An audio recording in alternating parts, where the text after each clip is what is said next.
Hey guys, welcome to resource point. Myself Rishika. और आज हम लोग यहाँ पे न्यू देखने वाले हैं। पीटी 365 तो है, लेकिन ये PT 365 updated classroom study material है, जो कि आपको मार्च से लेकर मई तक की जितनी भी इंपॉर्टेंट करंट अफेयर्स है और वो भी प्रीलिम्स पॉइंट ऑफ व्यू से उसको एक जगह कंसोलिडेट किया गया है। तो ये मैगजीन आपकी न्यू आई है अपार्ट फ्रॉम दैट पीटी 365, जिसमें कि अप टू फरवरी 2020 तक कंप्लीट किया गया था। ओके, उसमें सारे टॉपिक्स आपके कंप्लीट किए गए थे। लेकिन ऐसा नहीं है कि अब आपका फिर से जो है पीटी 365 का मैगजीन जो है डिफरेंट सब्जेक्ट में आएगा। नो, ये सिर्फ आपका एक सिंगल मैगजीन है जिसमें कि आपके सारे टॉपिक्स को यहाँ पे कंसोलिडेट किया गया है। जितने भी टॉपिक है 3 महीने के एक साथ यहाँ पे आपको सारे टॉपिक्स देखने को मिलेंगे और एक ही मैगजीन में। तो यहाँ पे इनके द्वारा एक कहा भी जा रहा है कि ये जो है ना, जैसा कि पीटी अब हमारा प्रीलिम्स कब होने वाला है, तो 4 अक्टूबर को होने वाला है। तो उसी को देखते हुए पीटी 365 को वो अपडेट करते जाएंगे। अभी जो ये पीटी 365 है, इसमें मार्च, अप्रैल और मई मंथ की हम लोग करंट अफेयर्स देखेंगे। और इसके बाद एक और पीटी 365 एक्सटेंडेड आएगा, जिसमें कि आपकी जून, जुलाई और अगस्त मंथ की करंट अफेयर्स होगी। और ये बताया जा रहा है कि टेंटेटिव रिलीज़ कब होगी, तो 10 सितंबर को रिलीज़ होगी। तो इसका मतलब है कि ये मैगजीन हम लोग देखने वाले हैं, जिसमें कि आपको जो भी टॉपिक यहाँ पे देखने को मिलेगा वो मार्च, अप्रैल और मई मंथ का है। ओके, तो हम लोग यहाँ पे देख ही रहे हैं मार्च मंथ की आपकी जो इंपॉर्टेंट करंट अफेयर्स की टॉपिक है वो आपके कंप्लीट हो गई है। मंथली मैगजीन में अलग से ज़रूर कंप्लीट करूँगी, आप लोग परेशान मत होइए। अभी एक साथ अप्रैल और मई मंथ का चल रहा है, तो सारे मंथली मैगजीन आपकी अलग से कवर की जाएगी, ये मैगजीन आपकी अलग से कवर की जाएगी। और पीटी 365 जो पहले की मैगजीन है उसमें आपका बहुत सारा टॉपिक कंप्लीट हो गया है, लेकिन फिर भी कुछ टॉपिक बच गए हैं, तो उसको भी मैं टाइम टू टाइम यहाँ पे कवर करते रहूँगी। तो इसके लिए आप लोग टेंशन मत लीजिए। एक बार आइए कंटेंट देख लेते हैं यहाँ पे। अगर आप लोग को मंथली मैगजीन देखनी है तो वो भी आप देख सकते हो, इसको भी देख सकते हो। ये एक्सक्लूसिवली फॉर प्रीलिम्स है, लेकिन जो मंथली मैगजीन होती है ना, उसमें आपका एक टॉपिक को बहुत ही हॉलिस्टिक वे में कवर किया जाता है, जिसमें कि आपके प्रीलिम्स के फैक्ट्स निकल कर आते हैं, मीन्स की डेटा आपको निकल कर आते हैं, और इंटरव्यू के लिए भी आपका एक ओपिनियन जो है खुद का वहाँ पे बिल्डअप हो जाता है। तो वो पूरी तरीके से आपका वो रहता है। ठीक है, तो ये आपके ऊपर डिपेंड करता है, आप दोनों देख सकते हो, या फिर प्रीलिम्स में फोकस करो तो सिर्फ इस पीटी 365 मैगजीन्स को रेफर कर सकते हो। ओके, इसकी पीडीएफ मैं टेलीग्राम चैनल पे अपलोड कर दूंगी, जो कि रिसोर्स पॉइंट यूपीएससी के नाम से, प्लीज़ वहाँ से आप लोग डाउनलोड कर लीजिएगा। पहले हम लोग आज स्टार्ट करने वाले हैं पॉलिटी एंड कॉन्स्टिट्यूशन में। इसमें कुछ आर्टिकल देखने वाले हैं जो कि इशू रिलेटेड टू कॉन्स्टिट्यूशन है, यानी कि कॉन्स्टिट्यूशन में कौन कौन से ऐसे इशू थे जो कि 3 महीने में काफ़ी ज़्यादा न्यूज़ में रहा है। तो सबसे पहले राइट टू प्रॉपर्टी देखेंगे, फिर रिजर्वेशन जो कि शेड्यूल एरिया के लिए, जम्मू एंड कश्मीर की डोमिसाइल रूल्स निकल कर आई है, और कॉन्स्टिट्यूशनल आर्टिकल्स जो कि न्यूज़ में थी, तो उसको हम लोग देखेंगे। ठीक है, तो इतने टॉपिक्स आज हम लोग देखते हैं। और साथ ही साथ यहाँ पे कुछ और भी टॉपिक्स आप लोग देख सकते हो। जुडिशरी से इंपॉर्टेंट लेजिस्लेशन है, आईआर की भी कुछ टॉपिक आप लोग को देखने को मिलेगा। यहाँ पे आप लोग देख सकते हो इकॉनमी की टॉपिक आपको देखने को मिलेगी, जो भी यहाँ पे न्यूज़ में था।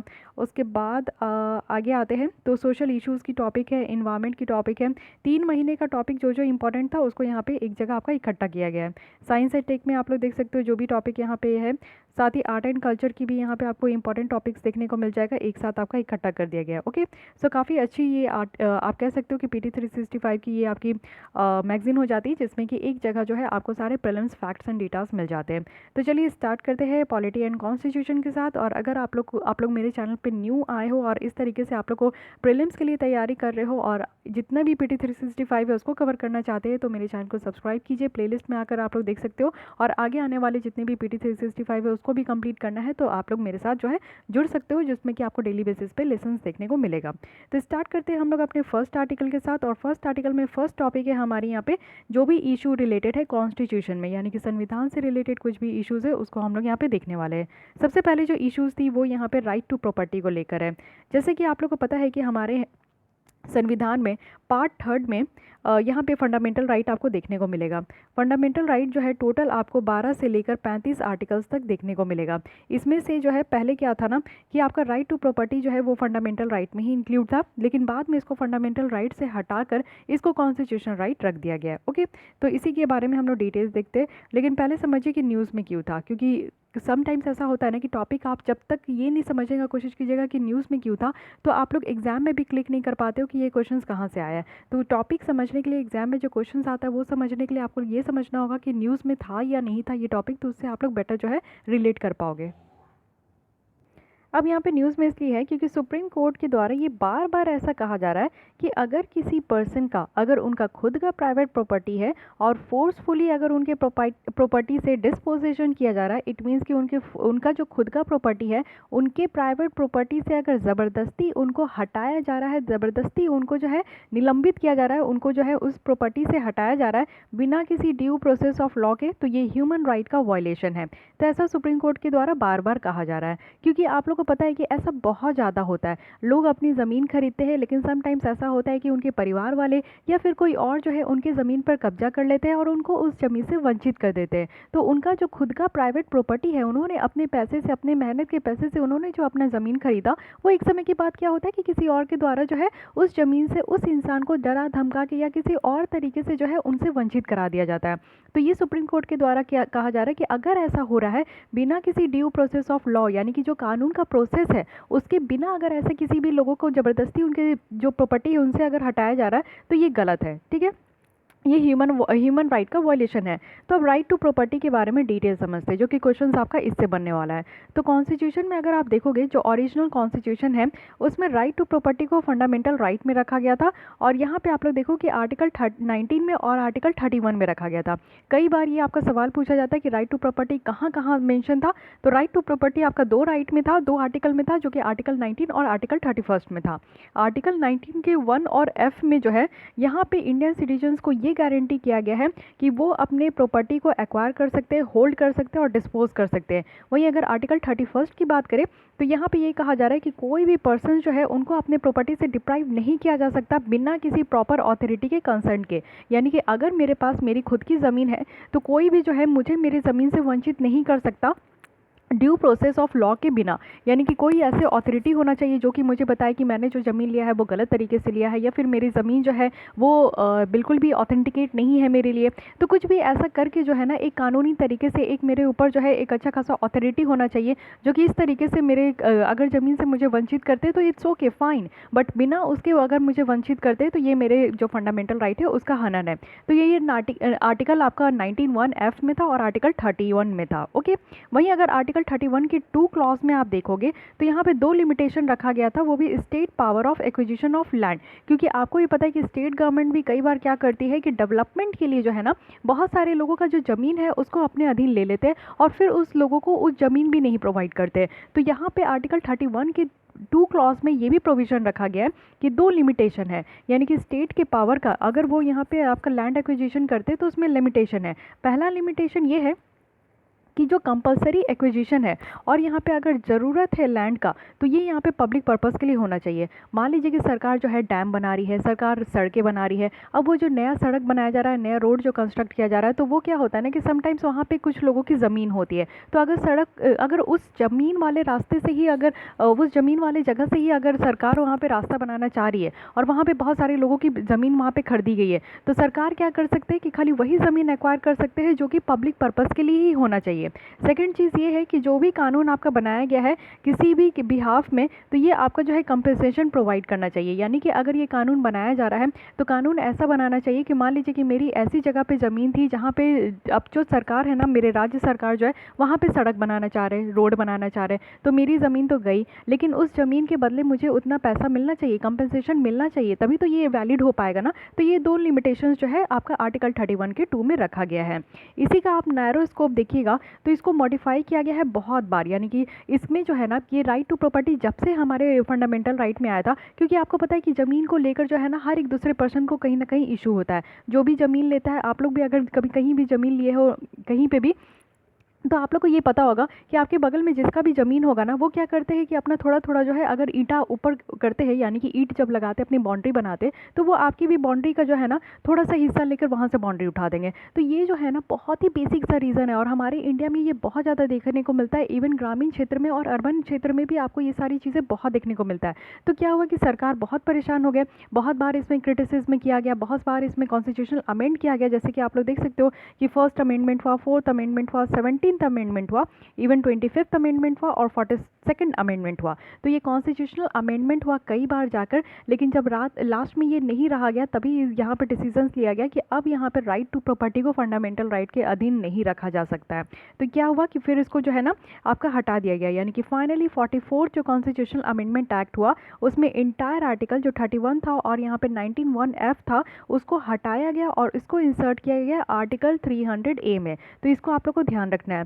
अब आर्टिकल 308 जो नया रखा गया तो इसमें क्या प्रोविज़न है, इसमें वही प्रोविज़न है कि कोई भी पर्सन जो है उनको उनके खुद के प्रॉपर्टी से जो भी उनका खुद का प्रॉपर्टी बनाया गया है उनको उनसे डिप्राइव नहीं कर सकते, और ये बाय ऑथोरिटी ऑफ लॉ, यानी कि कानून की तरफ से भी बनाया हुआ अगर कोई भी ऐसा अथॉरिटी आता है तो अगर मैं कहीं पे भी ज़मीन लेती हूँ तो मुझे उससे डिप्राइव नहीं कर सकते हैं।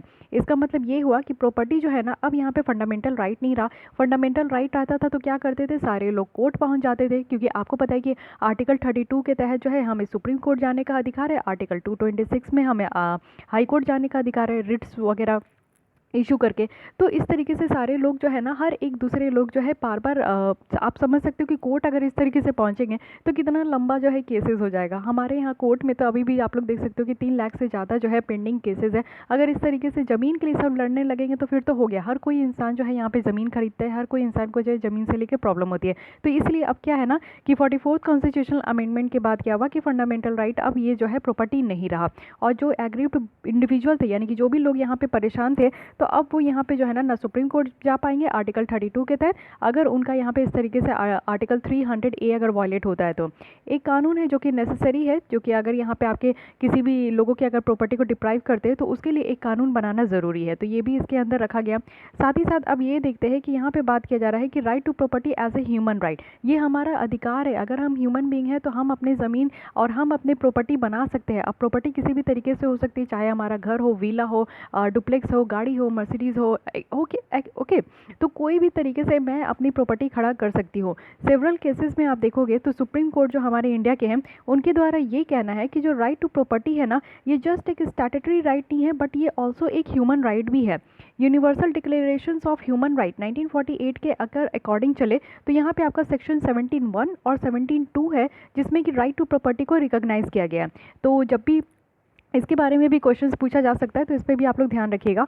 तो इनके अंदर भी यही रखा गया इसके आर्टिकल में, इसके सेक्शन में, कि हर किसी के पास जो है ना ये अधिकार है कि उनका वो खुद का प्रॉपर्टी हो, साथ ही साथ वो अकेले भी रख सकते हैं या तो फिर वो किसी के साथ एसोसिएशन में रख सकते हैं। या तो मैं यहाँ पे अगर कार खरीद रही हूँ, मर्सिडीज़ खरीद रही हूँ, तो वो मेरी अपनी अकेले हो सकती है, मेरी जितनी इनकम है उससे मैं ले सकती हूँ, या फिर मैं अपने जो है हस्बैंड के साथ टाई अप करके ले सकती हूँ या मम्मी के साथ टाई अप करके ले सकती हूँ। तो इस तरीके से जो है लेकिन मैं अपनी प्रॉपर्टी यहाँ पे बना सकती हूँ। और no one shall be arbitrarily deprived of his property, यानी कि मेरी जो प्रॉपर्टी है वो कोई भी मुझसे नहीं छीन सकता। Okay, so this is all about the right to property. Coming to the next article that is reservation in schedule area. तो ये सारे टॉपिक्स काफ़ी ज़्यादा इंपॉर्टेंट है, ध्यान से सुनिएगा। पहले समझने की कोशिश करते हैं कि न्यूज़ में क्यों था। सुप्रीम कोर्ट की 5 जज कॉन्स्टिट्यूशन बेंच के द्वारा ये प्रोवाइड किया गया कि 100% रिजर्वेशन प्रोवाइड करना है शेड्यूल ट्राइब को, वो भी शेड्यूल एरिया में जो भी स्टेट के हैं, तो ये परमिशिबल नहीं है। ठीक है, ऐसा कहा जा रहा था। अभी हम लोग देखेंगे कि किस स्टेट में इस तरीके का जो है आपका डिमांड किया जा रहा था कि उस स्टेट में जो शेड्यूल ट्राइब है उनको 100% रिजर्वेशन देना है। तो सुप्रीम कोर्ट के द्वारा जो है इसको कट डाउन कर दिया गया, कहा गया कि ये परमिसिबल नहीं है, किसी भी कम्युनिटी को इस तरीके से 100% का रिजर्वेशन प्रोवाइड नहीं किया जा सकता। पहले आप लोग देख लीजिए, ये है स्टेट आंध्र प्रदेश। आंध्र प्रदेश के द्वारा जो है इशू किया गया ऑर्डर, वो भी 2000 में इशू किया गया था, और उसमें प्रोवाइड किया गया था 100% रिजर्वेशन शेड्यूल ट्राइब कैंडिडेट को, आउट ऑफ कितना, जिसमें से 33% जो है वो विमेन है। और किस पोस्ट के लिए, तो स्कूल में जो टीचर के पोस्ट होते हैं ना उस पोस्ट के लिए, और वो स्कूल जो कि आपका शेड्यूल एरिया में आपका मीन्स लोकेटेड है। जैसे आंध्र प्रदेश, आप लोग को वहाँ पे आंध्र प्रदेश अगर आप लोग गए हो या फिर वहाँ से हो आप लोग, तो आप लोग को पता है कि वहाँ पे शेड्यूल एरिया है। शेड्यूल एरिया में जो शेड्यूल ट्राइब्स के लोग रहते हैं उनको 100% रिजर्वेशन दिया जाता है स्कूल में टीचर बनने के लिए। सेकेंड चीज़ है कि 1986 में आप देखोगे कि जो आंध्र प्रदेश के गवर्नर थे उन्होंने अपने पावर को एक्सरसाइज करते हुए, जो कि 5th शेड्यूल के अंदर है, उन्होंने भी ये डायरेक्ट किया कि जो टीचर का पोस्ट है एजुकेशन इंस्टीट्यूशन में शेड्यूल ट्राइब्स एरिया में उस स्टेट में, तो वो यहाँ पे शेड्यूल ट्राइब्स के लिए ही रिजर्व्ड होना चाहिए। यानी कि शेड्यूल एरिया में जो भी स्कूल है उसमें जो भी टीचर होंगे वो कौन टीचर होंगे, तो शेड्यूल ट्राइब्स के ही लोग यहाँ पे टीचर होंगे। तो ऐसा जो है ना गवर्नर के द्वारा कहा गया, और ये 5th शेड्यूल में, 5th शेड्यूल में जो है आपका स्केड्यूल एरिया का जो एडमिनिस्ट्रेशन है उसके बारे में पूरी तरीके से डिफाइंड है। साथ ही साथ अगर देखें तो रिसेंटली सुप्रीम कोर्ट जो है वो ऐसा कह रही है कि ये परमिसिबल नहीं है और ये डिस्क्रिमिनेटरी इन नेचर है, यानी कि कहीं ना कहीं ये डिस्क्रिमिनेट होगा। और इससे क्या होगा ना कि हमारी जो आर्टिकल है 14, जिसको हम लोग कहते हैं कि इक्वालिटी बिफोर लॉ, यानी कि हर कोई कानून के सामने बराबर है, तो ये कहीं ना कहीं हनन हो रहा है। 15 है, इट मीन्स कि डिस्क्रिमिनेशन अगेंस्ट सिटीजन में ही हम लोग भेदभाव कर रहे हैं। 16 है, इक्वल अपॉर्चुनिटी। तो ये तीन जो यहाँ पे आर्टिकल है उसमें कहीं ना कहीं हम लोग जो है डिस्क्रिमिनेट कर रहे हैं। एक 100% रिजर्वेशन जो स्केड्यूल ट्राइब्स को दिया जा रहा है उससे क्या है ना कि जनरल कैटेगरी, स्केड्यूल कास्ट और जो अदर बैकवर्ड कास्ट्स है उनके रिप्रेजेंटेशंस को कहीं ना कहीं अफेक्ट होगा। जो कोर्ट है वो यहाँ पर रेफर कर रहे हैं इंदिरा साहनी जजमेंट, और इंदिरा साहनी जजमेंट में जो कि 1992 की जजमेंट है, उन इस जजमेंट में ये निकल कर आया था कि हमारी कंट्री में जो टोटल रिजर्वेशन होनी चाहिए, रिजर्वेशन इंक्लूड्स ओबीसी की, यानी कि अदर बैकवर्ड क्लास की जो रिजर्वेशन है वो 27% होनी चाहिए। एंड यहाँ पे स्केड्यूल स्केड्यूल कास्ट के लिए जो यहाँ पे आपकी जो रिजर्वेशन है वो 15% है, स्केड्यूल ट्राइब्स की 7% है। तो इस तरीके से टोटल जो यहाँ पे आपका रिजर्वेशन प्रोवाइड करना है that should not be above 50%। एक कैप लगा दिया गया था कि हमारे इंडिया में जो है 50% से ज़्यादा रिजर्वेशन नहीं प्रोवाइड करना है, और ये किया गया था इंदिरा साहनी की जजमेंट में। तो ये जो जजमेंट है फर्दर यहाँ पे जो है इंक्लूड किया गया कि इक्वालिटी ऑफ अपॉर्चुनिटी होनी चाहिए और चॉइसेस होनी चाहिए, जिसको हम लोग कहीं से भी डिप्राइव नहीं कर सकते। अगेन इनके बारे में यही कहा गया।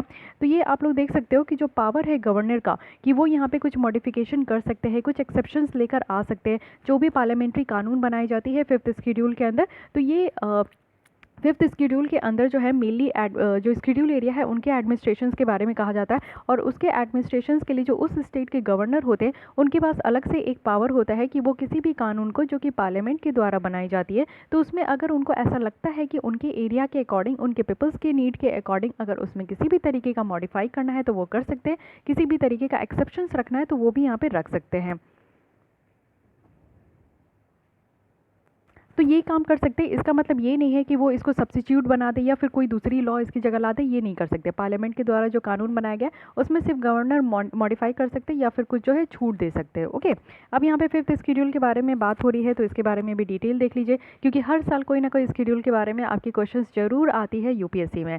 तो टोटल 12 शेड्यूल्स है, सबके बारे में आपको डिटेल पता होना चाहिए।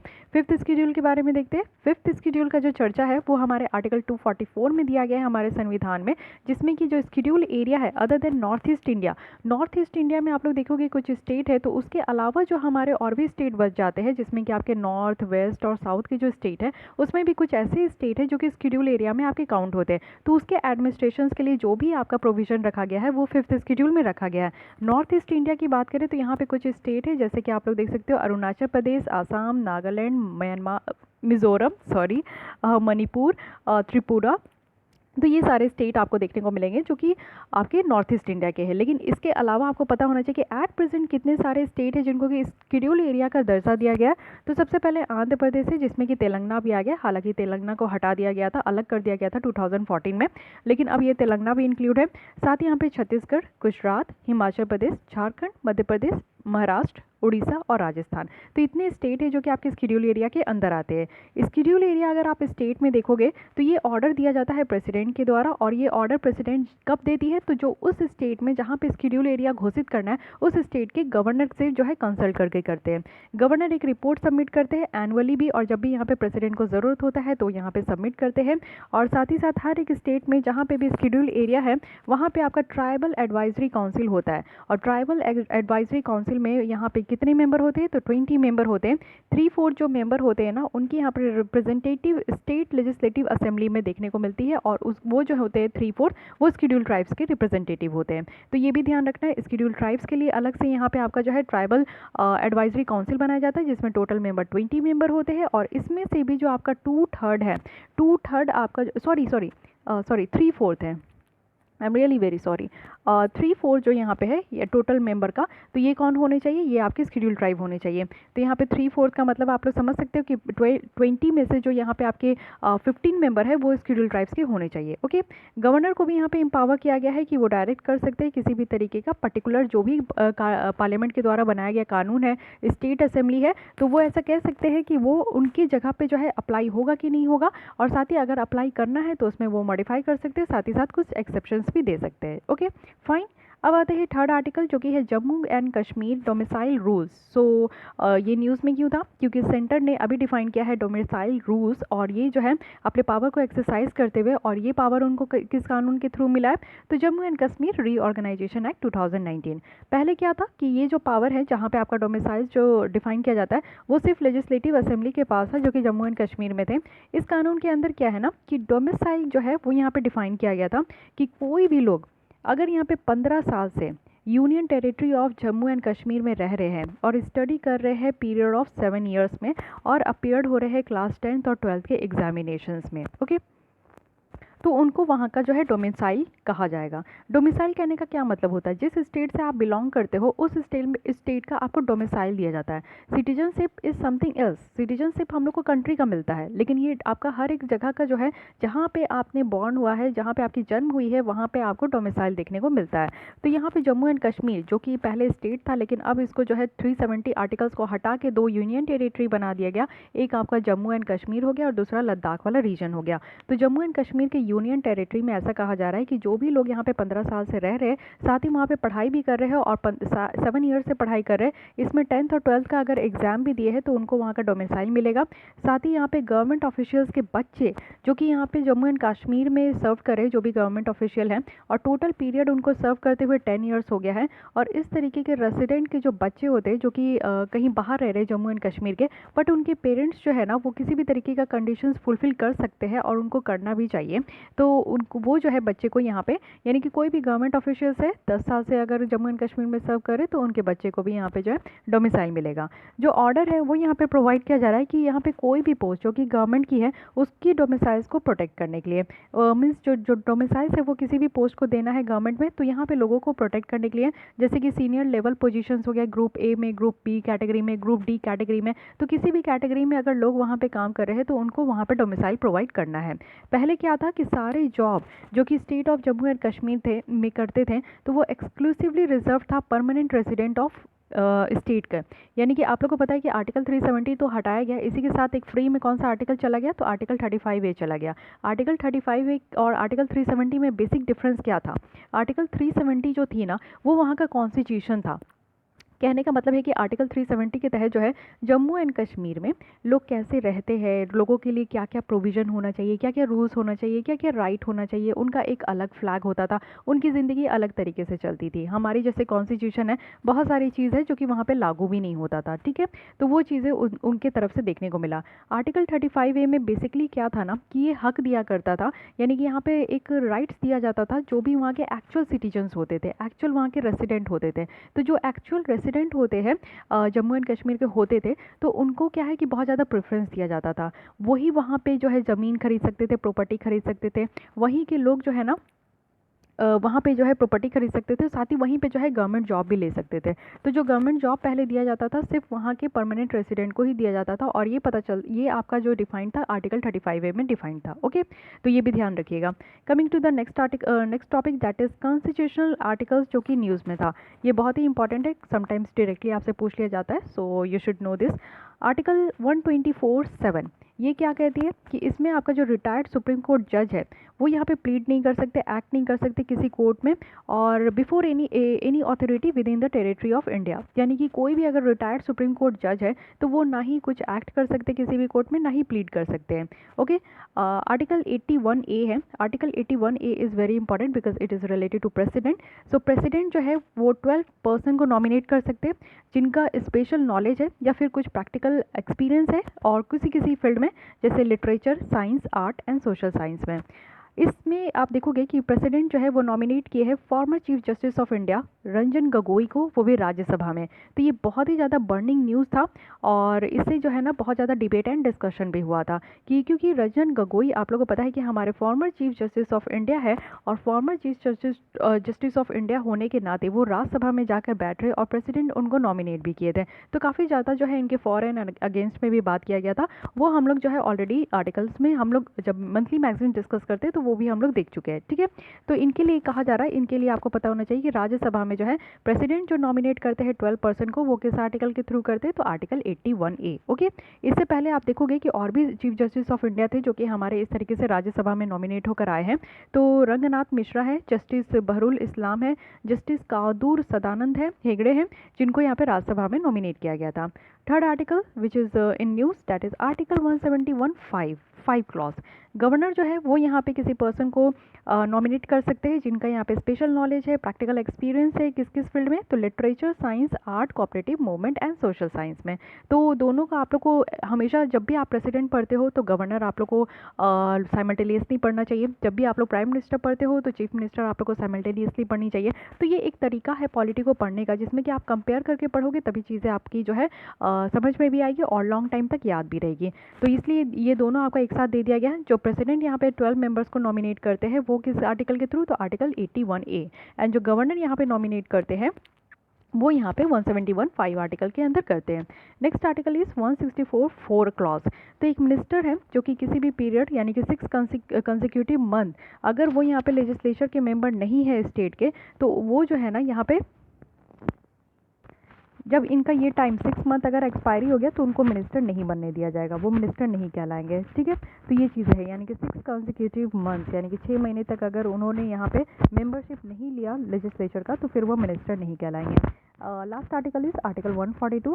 यहाँ पे सुप्रीम कोर्ट को अलाउ किया गया है कि वो कोई भी ऑर्डर पास कर सकते हैं अगर उनको लगता है कि कंप्लीट जस्टिस, अगर किसी भी कॉज या मैटर में अगर उनको पूरी तरीके से कंप्लीट जस्टिस देना ज़रूरी है तो कोई भी ऑर्डर यहाँ पे पास कर सकते हैं। तो ये एक्सक्लूसिव पावर कहा जाता है सुप्रीम कोर्ट का, और ये दिया गया है इनको आर्टिकल 142 के तहत। ओके, सो गाइस हमारी यहाँ पे फर्स्ट जो टॉपिक थी वो कंप्लीट हो गई। Second topic is issue related to functioning of parliament, state legislature and state local government. तो ये हम लोग नेक्स्ट देखने वाले। आज के लिए बस इतने। ये मैगजीन आ चुकी है, इसे भी हम लोग कंप्लीट करेंगे। साइमल्टेनियसली आपकी चलती जाएगी। आपको बस एक काम करना है कि मेरे साथ जुड़े रहना है और अपनी स्टडी को एक सही डायरेक्शन आप लोग को देना है। कंप्लीट आप लोग को करंट अफेयर्स यहाँ पे देखने को मिलता है। करंट अफेयर्स की एक भी टॉपिक आप लोग की किसी मंथ की भी नहीं छूटेगी, ये मेरी तरफ से आप लोग की गारंटी है। ओके, और हर मंथ की आप लोग को देखने को मिलता है कि सारे मंथ की विजन IAS मैगजीन्स जो है वो सारी टॉपिक यहाँ पे कंप्लीट कराई जाती है। तो आप लोग मुझे ज़रूर ज्वाइन कर सकते हो। ओके, साथ ही टेस्ट सीरीज़ भी आप लोग की स्टार्ट हो गई है मेंस की, तो उसके लिए अलग वीडियो है तो आप लोग ज़रूर देख लीजिएगा। तो आज के लिए बस इतना ही। अगर गाइस आप लोग को ये लेसन अच्छी लगती है, हेल्पफुल लगती है तो बस लाइक कीजिए, अपने दोस्तों के साथ शेयर कर सकते हैं। फिर भी कोई डाउट, कोई सजेशन है तो कमेंट कीजिएगा। एंड मेक श्योर कि आपने मेरे चैनल को सब्सक्राइब कर लिया। सब्सक्राइब कीजिएगा तभी आपको मेरे नेक्स्ट लेसन की जो नोटिफिकेशन होती है वो आप तक पहुँच पाएगी। So thank you.